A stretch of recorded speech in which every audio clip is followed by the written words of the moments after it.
جنگل اسرارآمیز 7 دغنان در نزدیکی بندر انزلی و سومسرا در استان گیلان قرار دارد. منطقه‌ای که سالهاست مقصد ماجراجویان و گردشگران بیشماری است. باورها و افسانه‌های مربوط به این منطقه بسیاری از بازدیدکنندگان را ترسانده‌اند. افسانه‌های محلی می‌گویند که اگر توانستین یک شب در کلبه مرموزی که در قسمت شرقی این منطقه قرار دارد بمانید، ارواح شما را ثروتمند خواهند کرد. با این حال هیچ کس نتوانسته این خانه متروکه را برای مدتی بیشتر از یک شب تحمل کند. محلیان صداهای زیادی از این جنگل شنیدند و میگویند بهتر است تا شب نشده این منطقه را ترک کنید. ولی اگر برای تجربه وحشت و دلهره به این ناحیه سفر کرده اید، به قسمت شرقی روستا بروید، جایی که هوا ناگهان سنگین تر می شود و وجود کلبه‌ای متروکه و پرماجرا که افسانه‌های محلی زیادی در دل آن گنجانده شده به سنگینی این فضا می افزاید. بارها شده است که ما فیلم‌های ترسناک را تماشا کردیم، ولی در عمق دلمان باورمان بر این بوده که این فیلم نمیتواند واقعی باشد. در واقع این تنها راهی است که میتواند ما را به دیدن ادامه فیلم تشویق کند. اما همیشه این باور حقیقت ندارد. در شمال ایران کلبه‌ای مخوف و مرموز وجود دارد که باعث شده است که حتی محلی‌های این منطقه به آن نزدیک نشوند.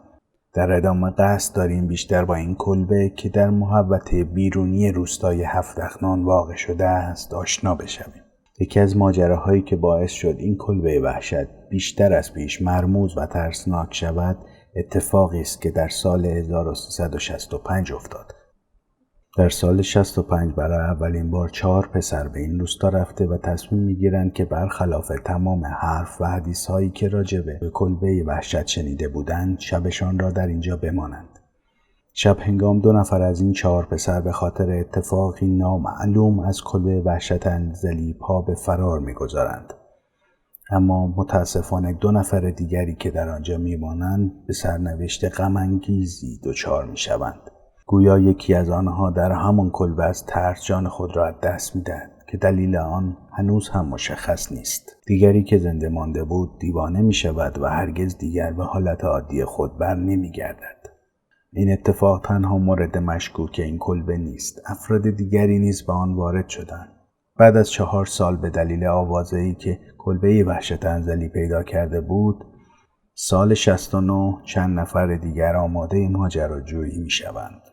این بار 3 دختر تصمیم میگیرند تا به افسانه کلبه وحشت پایان دهند. با وجود اینکه آنها از ماجرای چند سال قبل و خطر احتمالی با خبر بودند، برنامه خود را پیاده میکنند. برای اینکه مردم محلی مانعشان نشوند، از در پشتی کلبه وارد میشوند تا یک شب عجیب را آنجا بمانند. ولی حادثه‌ای شوم در راه بود.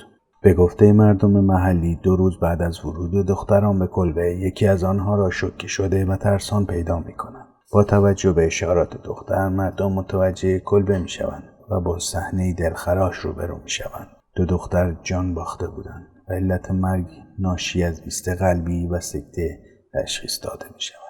بر اساس نظر شاهدین انگار دختران قبل از مرگ به یک نقطه مشخص به حالت چشم باز خیره بودند.